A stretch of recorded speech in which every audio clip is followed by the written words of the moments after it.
Hello and good morning to all.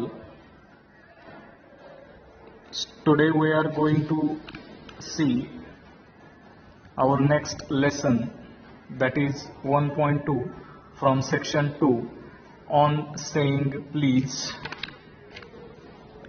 Students, this lesson is written by Alfred George Gardiner. Alfred Gardiner was born in 1865 and died in 1946. Alfred Gardiner was born at Chelmsford in Essex in 1865.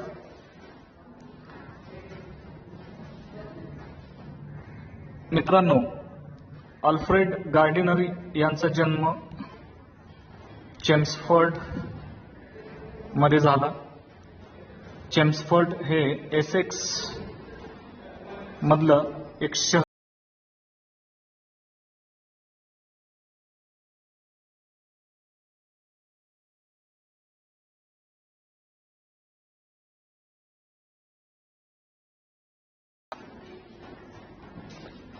He started his literary career as a journalist.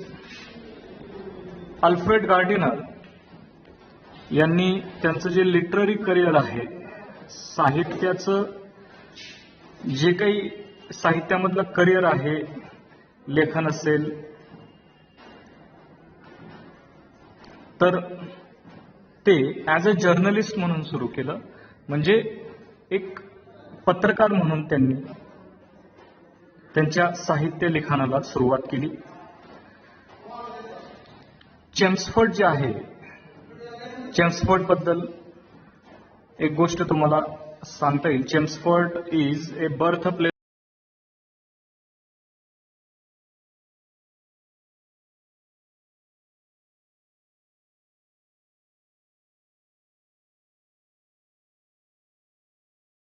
Chelmsford मध्येच लावलेला होता. At the age of 37, वयाच्या 37व्या वर्षी, he was appointed editor of the Daily News, London. वयाच्या 37व्या वर्षी लंडनमध्ये त्यांची daily news या पेपरमध्ये एडिटर म्हणून नेमणूक झाली, अपॉइंटमेंट झाली. Under the pseudonym or pen name Alpha of the Plug, he made regular contributions to the Daily News, the Manchester Evening News, etc. त्यांनी जे काही लिखाण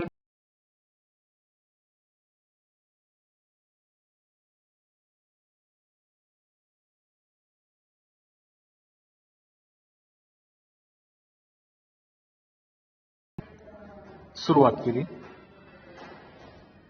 कोणत्या कोणत्या पेपरमध्ये त्यांनी लिखाण केलं? Daily news, the Manchester evening news या पेपरमध्ये त्यांनी लिखाण केलं.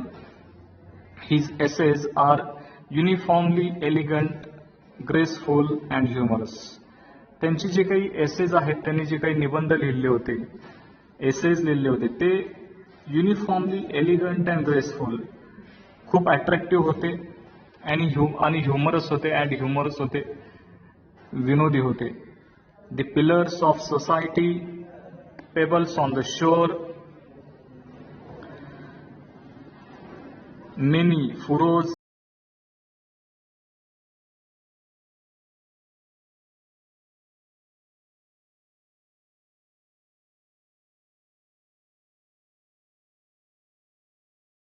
shore, many furrows and leaves in the wind.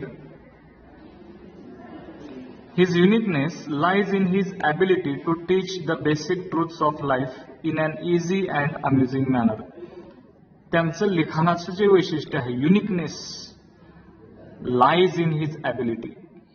त्यांच्या लिखाणाची जी युनिकनेस आहे, uniqueness means quality, lies in his ability to teach the basic truths of life in an easy and amusing manner. Truth of life, basic truth of life, आयुष्याचं जे खरं सत्य आहे ते खरं सत्य त्यांनी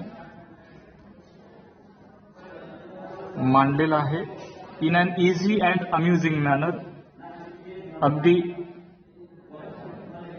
साध्या सोप्या आणि मनोरंजक पद्धतीनं इन द एंटरटेनिंग वे हे त्यांनी मांडलेलं आहे. He raised the question of morality in everyday life. त्यांनी त्यांच्या लिखाणामध्ये एक प्रश्न नेहमी उपस्थित केलेला आहे की कशाचा प्रश्न, तर क्वेश्चन ऑफ मॉरॅलिटी. तर इन एव्हरीडे लाईफ, रोजच्या जगण्यातलं जे चांगलं आचरण असतं, मॉरॅलिटी, मॉरल ज्याला म्हणतो आपण, नैतिकता आपण त्याला म्हणतो, मॉरॅलिटी आपण त्याला म्हणतो, मॉरल म्हणतो, त्याच्यावर त्यांनी नेहमी त्यांच्या लेखनात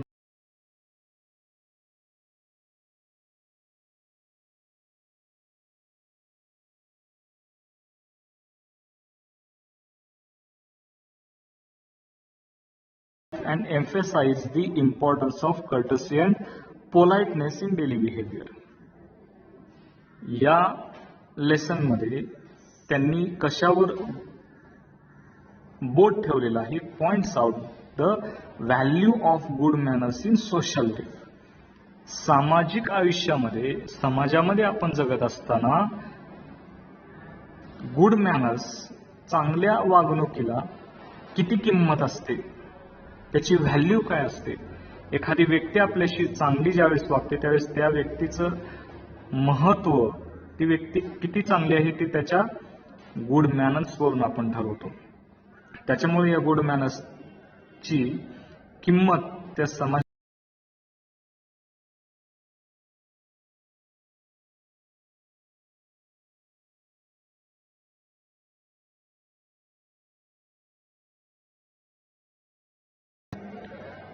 त्यांनी आणखीन एका गोष्टीवर त्यांनी एम्फेसाइज केलेलं आहे, भर दिलेला आहे, तो म्हणजे द इम्पॉर्टन्स ऑफ कर्टसी, सभ्यता, सभ्यतेचं आणि पोलाइटनेसचं महत्व. Importance of courtesy and politeness. Courtesy म्हणजे सभ्यता आणि पोलाइटनेस म्हणजे नम्रता. यांचं रोजच्या आयुष्यामध्ये काय महत्व आहे, किती महत्व असतं याच्यावर त्यांनी भर दिलेला आहे, जोर दिलेला आहे या लेसन मध्ये. He shows how polite speech and manner sweeten the atmosphere around. आपल्या आजूबाजूला जे काही वातावरण आहे, ॲटमॉस्फिअर आहे, जे काही लोक आहेत, समाज आहे, ज्या समाजामध्ये आपण राहतो त्या समाजामध्ये पोलाइट स्पीच, नम्रतेचं बोलणं आणि नम्रतेनं वागणं ते कसं असावं ते त्यांनी याच्यामधून दाखवलेलं आहे. And how discourtesy and ill manners spoil or pollute it. इथं इट शब्द जो आहे तो ॲटमॉस्फिअरसाठी घेतलेला आहे. त्या समाजामध्ये किंवा त्या ॲटमॉस्फिअरमध्ये किंवा ते ॲटमॉस्फिअर या पोलाइट स्पीच आणि मॅनरमुळे चांगलं होतं, स्वीट होतं. पण हेच स्वीट वातावरण, हेच चांगलं वातावरण, गोड वातावरण कशामुळं पॉल्यूट होतं, कशामुळं प्रदूषित होतं, कशामुळं स्पॉइल होतं, तर कशामुळं घाणेरडं होतं, खराब होतं, तर डिस्कर्टसीमुळं, असभ्य वर्तनामुळं आणि इल मॅनर्समुळं आणि एखाद्या व्यक्तीच्या वाईट आचरणामुळं, वाईट वागणुकीमुळं कसं ते वातावरण बिघडलं जातं ते त्यांनी याच्यामधून सांगितलेलं आहे. So students, I think you have very well acquainted with Alfred George Gardiner. तुम्हाला बऱ्यापैकी यांची जे रायटर आहेत अल्फ्रेड गार्डनर यांची आयडिया आलेली आहे. आणि या लेसनचा जो थीम आहे, या लेसनचा जो पाया आहे तो कशावर आहे तोही त्यांनी याच्यामधून सांगितलेला आहे, थीम सांगितलेला आहे. तर आपण या लेसनला सुरुवात करू. On saying please. लक्ष द्या. On saying please. तर या लेसनमध्ये प्लीज आपण म्हणतो. कृपया या शब्दावर भर दिलेला आहे की या कृपयामुळं कसा बदल घडतो आपल्या आजूबाजू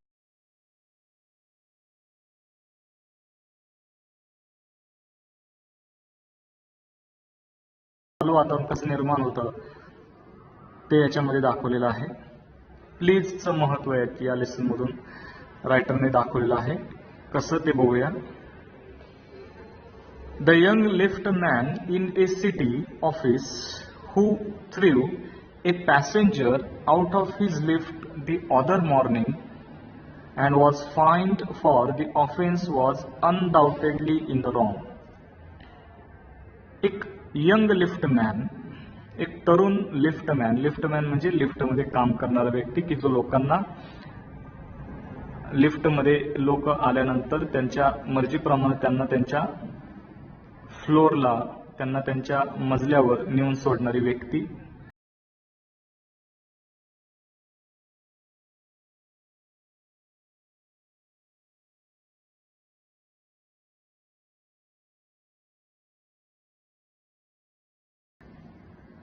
तर the young liftman in A city office, एका सिटी ऑफिसमध्ये, एका सिटीमधल्या एका ऑफिसमध्ये एक तरुण लिफ्टमॅन होता. who threw a passenger out of his lift the other morning. दुसऱ्या दिवशी सकाळी त्या लिफ्टमॅनने एका पॅसेंजरला लिफ्टमधून हाकलून दिलं. and was fined for the offense was undoubtedly in the wrong. आणि त्या व्यक्तीला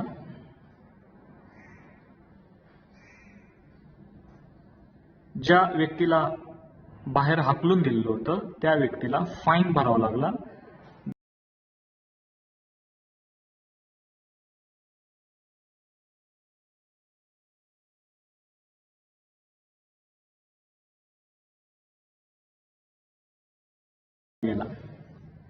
की जो अनडाउटेडली इन द रॉंग, की जो चुकीचा होता. It was a question of please.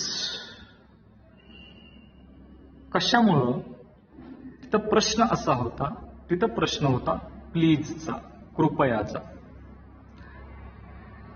The complainant entering the lift, ज्याने कंप्लेंट केली होती तो जो पॅसेंजर होता, कंप्लेनंट म्हणजे तो पॅसेंजर, तो लिफ्टमध्ये आला, एंटर केला, त्याने एंटर केला अँड सेड टॉप. तो फक्त टॉप एवढंच म्हणला. टॉप म्हणजे वरचा मजला. वरच्या मजल्यावर मला नेऊन सोड, एवढंच तो म्हणाला. प्लीज नाही म्हणाला तो फक्त प्लीज म्हणला नाही, फक्त टॉप म्हणाला.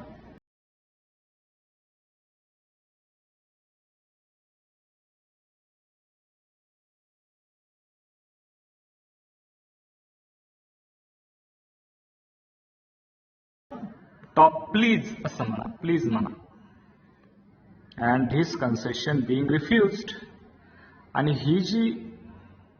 हे जे काही त्याचं म्हणणं होतं, जी काही त्याची विनंती होती, त्याची जी काही डिमांड होती, ती डिमांड जी होती ती डिमांड त्या पॅसेंजरने काय केली? रिफ्यूज केली, नाकारली. नाही म्हणाला, मी तुला प्लीज म्हणत नाही. आणि असं केल्यामुळं, असं वागल्यामुळं he not only declined to comply with the instruction, तर इथं ही जो शब्द आहे त्या पॅसेंजर साठी आलेला आहे. he not only declined to comply with the instruction, त्यानं फक्त त्याची सूचनाच पाळायला, to comply means to obey, पाळणे. त्याने जी काही सूचना केली होती त्या लिफ्टमॅननी, ती सूचना फक्त त्यानं पाळलीच नाही, तर but hurled the passenger out of the lift, त्या पॅसेंजरला त्याने काय केलं? लिफ्ट मधून बाहेर हाकलून दिलं. This of course was carrying a comment on manner too far. आणि हे जे आहे ऑफकोर्स म्हणजे अर्थातच काय झालं तर was carrying a comment on manner too far. Manner म्हणजे पद्धत, वागण्याची पद्धत, समाजामध्ये इतरांशी वागण्याची पद्धत असेल, वळण असेल, किंवा तर ते जे काही वागणं आहे, ते जे मॅनर्स असतात, तुम्ही ऐकलं असेल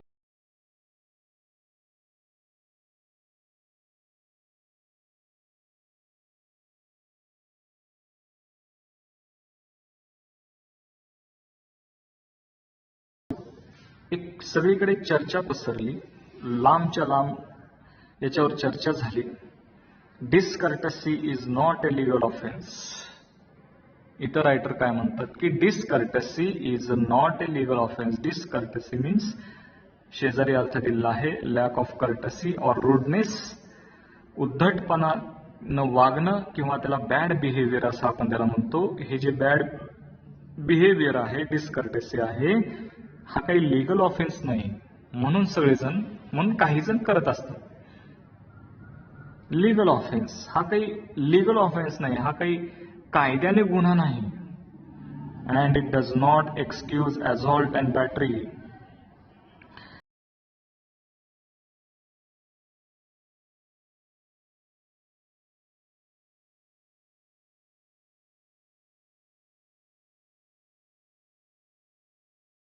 एक्सक्यूज और अलाउ असॉल्ट अँड बॅटरी. आणि हे जे डिसकर्टसी आहे, हे काही आपल्याला अलाउ करत नाही, परवानगी देत नाही. कसली असॉल्ट अँड बॅटरीची परवानगी देत नाही. Assault and battery means what? And attack, हल्ला, which includes not only threats. असा हल्ला की ज्याच्यामध्ये फक्त थ्रेट म्हणजे धमकीच नसते, तर but also the actual use of violence, की ज्याच्यामध्ये हिंसेचा देखील त्याच्यामध्ये समावेश असतो. त्याला म्हणायचं असॉल्ट अँड बॅटरी. म्हणजे हल्ला करणे आणि मारहाण करणे, धमकावणे, ह्या गोष्टींची आपल्याला एखादा व्यक्ती बॅड आपल्याशी वागला म्हणून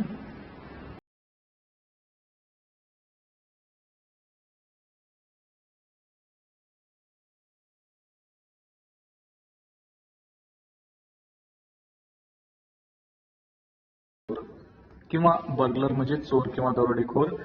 breaks into my house. Breaks into phrase आहे. ब्रेक्स इन टूचा मिनिंग आहे घरात घुसणे. Breaks into my house किंवा घरफोडी करणे. जर एखादा चोर किंवा दरोडेखोर माझ्या घरात आला and I knock him down, आणि जर मी त्याला मारलं, द लॉ विल ॲक्विट मी. तर लॉ काय करेल? मला ॲक्विट करेल, मला सोडून देईल. का सोडून देईल? कारण बर्गलरी किंवा चोरी किंवा दरोडेखोरी ही काय आहे? लीगल ऑफेन्स आहे.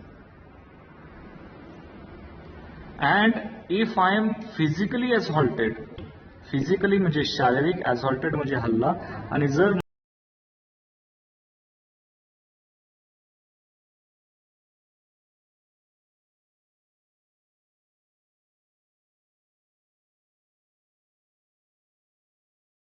तर तो जो लॉ आहे, तो लॉ मला कशाचं परमिट देईल, कशाचं परमिशन देईल? तर to retaliate. To retaliate means do something bad to someone.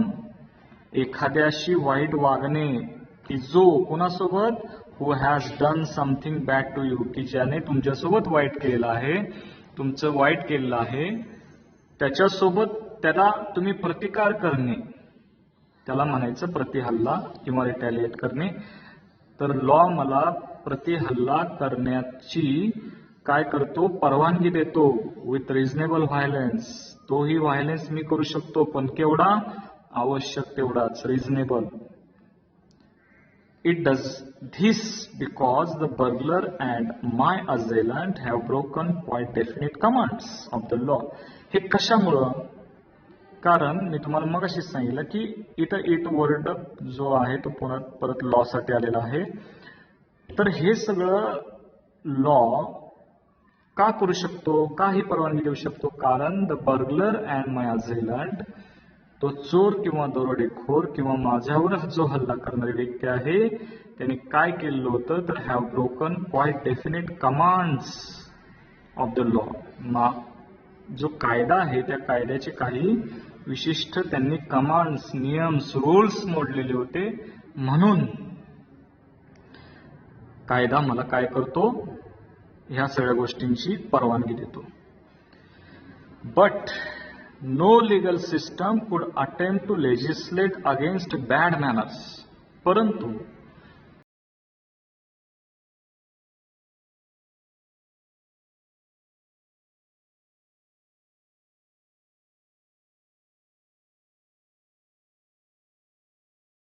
कायदा करू शकत नाही कशा विरुद्ध, तर बॅड मॅनर्स विरुद्ध. एखादी व्यक्तीनं आपल्याशी उद्धट वागली, असभ्यपणे वागली, असभ्यपणे वागली, उद्धटपणे वागली, तर कायदा त्याच्यावर कायदा नाही करू शकत. कुठलीही सिस्टम त्याच्यावर कायदा नाही करू शकत. or could sanction the use of violence against something which it does not itself recognize as a legally punishable violence. किंवा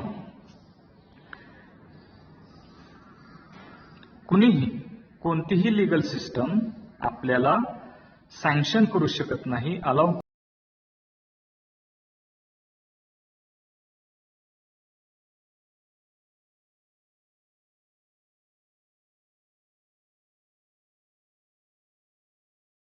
इट डज नॉट.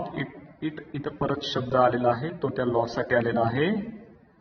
लॉ जोपर्यंत does not itself recognize, जोपर्यंत लॉ स्वतःहून सिद्ध करत नाही की as a legally punishable offence, की जोपर्यंत एखादी गोष्ट ही कायदेशीर शिक्षेस पात्र ठरत नाही, तोपर्यंत कुठल्याही एखाद्या वागणुकीविरुद्ध कायदा आपल्याला त्या गोष्टी विरुद्ध व्हायलन्स करण्यासाठी अलाउ करू शकत नाही. And our sympathy with the lift man, आणि आपली जी सहानुभूती आहे ही लिफ्ट मॅनशी आहे, कारण त्याच्या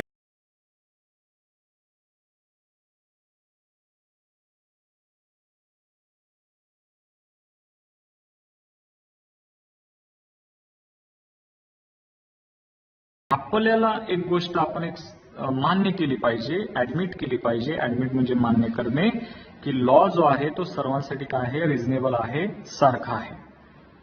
it would never do if we were at liberty to box people's ears because we did not like their behaviour or the tone of their voices or the scowl on their faces. It जो word आहे तो इथं परत एकदा law साठी आलेला आहे. इथं लॉ जो आहे तो would never do if we were at liberty. आपल्याला जर एखादी व्यक्ती we did not like their behavior, जर आपल्याला लोकांचं बिहेवियर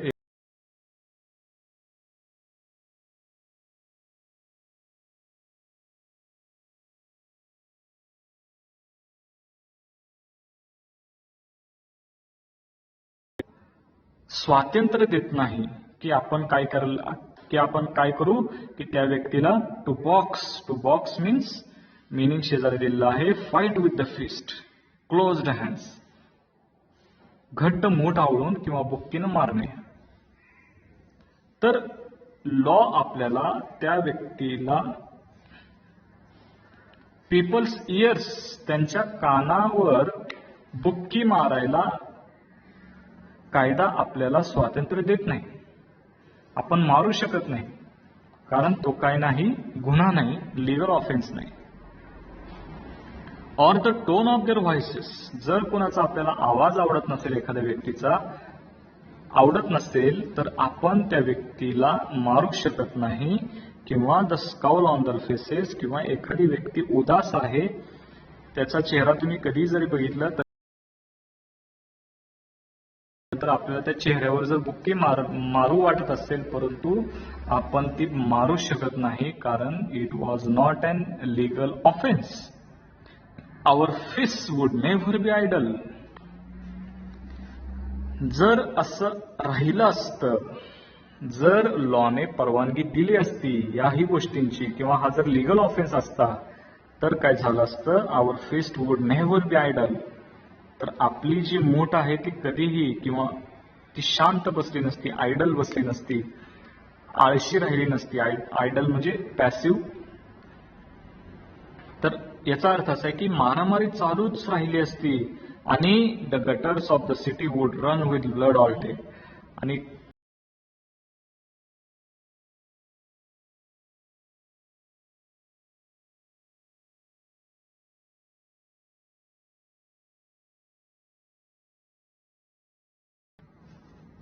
कायद्यानं जर आपल्याला लिबर्टी दिली असती, स्वातंत्र्य दिलं असतं, तर it may be as uncivil as I may please. It may be as uncivil as I may please म्हणजे मला वाटेल तसं मी उद्धट वागू शकतो. कदाचित आय मे बी, मी कदाचित मला वाटेल तसा अनसिव्हिल म्हणजे उद्धट मी वागू शकतो. And the law will protect me against violent रिटॅलिएशन. आणि हा जो कायदा आहे, the law will protect me, कायदा माझं रक्षण करू शकतो अगेन्स्ट व्हायलेंट रिटॅलिएशन, हिंसक हल्ल्यापासून कायदा माझं रक्षण करू शकतो किंवा रक्षण करेल. I may be haughty or boorish and there is no penalty to pay against the penalty of being written down and an ill mannered fellow. I may be haughty, haughty means घमंडी, boorish म्हणजे उद्धट, rude uncultured. मी कदाचित घमेंडीपणाने मी वागू शकतो किंवा उद्धटपणाने मी वागू शकतो. And there is no penalty, आणि त्याची कसलीही पेनल्टी मला द्यावी लागणार नाही, कारण द्यावी लागली नसती. Because no legal system would attempt legislate against bad manners, कारण त्याच्या विरुद्ध कायदाच नाही. टू पे, मला भरपाई करावी लागली असती किंवा मला शिक्षा झाली असती, तर ती कसली, except the penalty of mannered fellow. तर मला शिक्षा काय मिळाली असती, एकाच गोष्टीची, except the penalty of being written down and ill mannered fellow. माझं नाव एक वाईट वळणाची व्यक्ती एवढंच म्हणून घेतलं असतं, याच्या पलीकडे मला कसल्याही पद्धतीची शिक्षा झाली नसती. The law does not compel me to say please or to detune my voice to other people's sensibilities any more than it says that I shall not wax my mustache or dye my hair or wear ringlets down my back. Law जो आहे, कायदा जो आहे, तो मला compel करू शकत नाही, म्हणजे कंपल्सरी करू शकत नाही. कंपेल म्हणजे कंपल्सरी कशासाठी, टू से प्लीज. प्लीज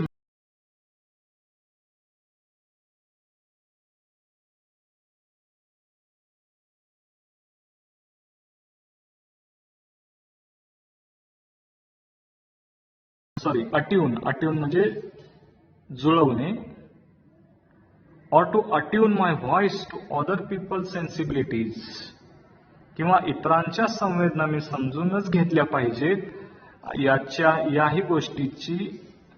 याही गोष्टीचं कंपल्शन मला कायदा करू शकत नाही. then it says that I shall not wax my mustache.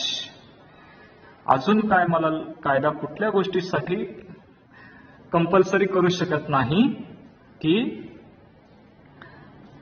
I shall not wax my moustache. Waxing करणे माहिती असेल तुम्हाला, वॅक्सिंग करणे म्हणजे वॅक्स माय मस्टॅच. मस्टॅच म्हणजे मिशा. मी माझ्या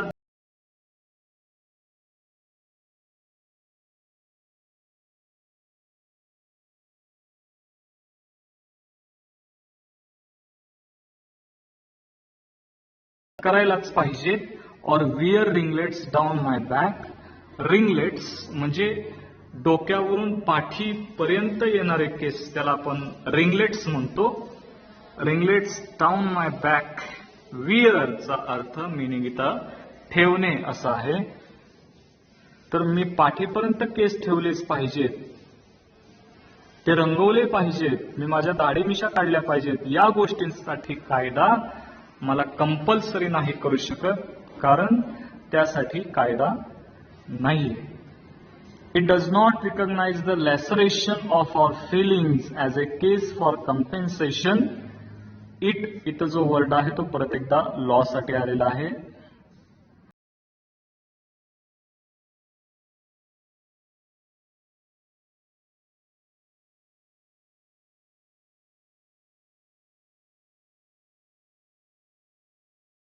अशा पद्धतीने जर आपण वागलो तर कायदा जो आहे तो आपल्या भावनेला, तर लॅसरेशन म्हणजे तडात जाणे, ए कट ऑर टियर, आपल्या भावनेला तडा जाईल अशा पद्धतीनं लॉ आपली कसल्याही पद्धतीची वसुली करू शकत नाही आपल्याकडून, किंवा आपल्याकडून दंड वसूल करू शकत नाही. There is no allowance for moral and intellectual damages in these matters. Allowance म्हणजे दंड, moral म्हणजे नैतिक किंवा सदाचार, and intellectual damages बौद्धिक. तर डॅमेजेसचा अर्थ जो आहे तो नुकसानीसाठी आलेला आहे. इन दीज मॅटर्स, अशा पद्धतीच्या ज्या काही गोष्टी आहेत, मॅटर्स आहेत, त्याच्यासाठी हा कायदा, म्हणजे अशा जर गोष्टी आपण केल्या आणि त्याच्यामुळे जर एखाद्या व्यक्तीचं मॉरल नुकसान होत असेल, एखाद्या व्यक्तीचं नैतिकतेला तडा जर जात असेल, नैतिक नुकसान होत असेल, किंवा एखाद्याचं बौद्धिक नुकसान होत असेल, इंटेलेक्च्युअल डॅमेज होत असेल, तर अशा मॅटर्समध्ये हा कायदा आपल्याला दंड अलाउन्स करू शकत नाही. This does not mean that the damages are negligible. याचा अर्थ असा नाही की ह्या सगळ्या गोष्टी ज्या आहेत, हे सगळं नुकसान जे आहे हे टाळण्यासारखं आहे किंवा दुर्लक्ष करण्यासारखं आहे. It is probable that the liftman was much more acutely hurt by what he regarded as a slur upon his social standing than he would have been if he had a kick on the shins for which he could have got a legal redress. कदाचित, probable म्हणजे कदाचित, कायदा जो आहे तो की जर समजा असं झालं असतं की if he had a kick on the shins, he जो वर्ड आहे तो पॅसेंजर साठी आलेला आहे, की जर त्या पॅसेंजरने, की जर समजा असं झालं असतं की लिफ्टच्या बाहेर हाकलून दिल्यानंतर त्या पॅसेंजरने जर he had kick on the शिन्स, की जर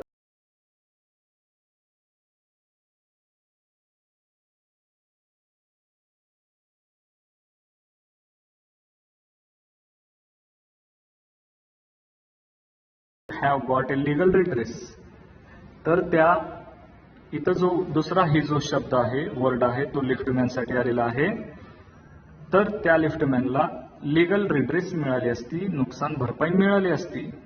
पण तो जो लिफ्टमॅन आहे त्याला काय झालं की त्यापेक्षाही त्याला हे जे त्या पॅसेंजरचं जे वागणं आहे ते त्याला कसं वाटलं, the liftman was much more acutely hurt, तो खूप हर्ट झाला, तो खूप दुःखी झाला, त्याला खूप वाईट वाटलं, फील झालं, by what he regarded as a slur upon his social standing. स्लर म्हणजे अपमान.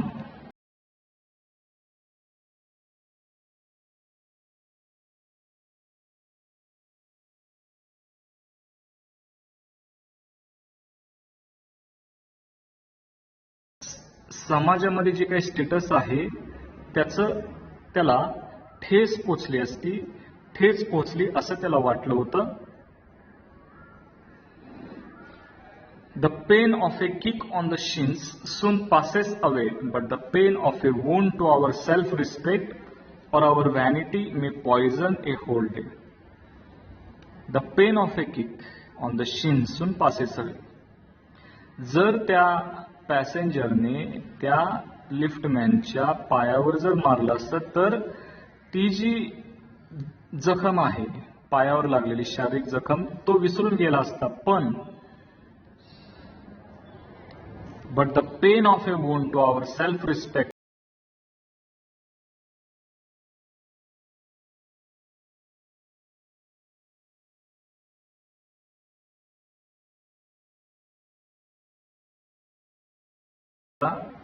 त्या गोष्टीचा त्रास होत राहिला असता. राहिलेला भाग आपण पुढच्या तासाला बघूया.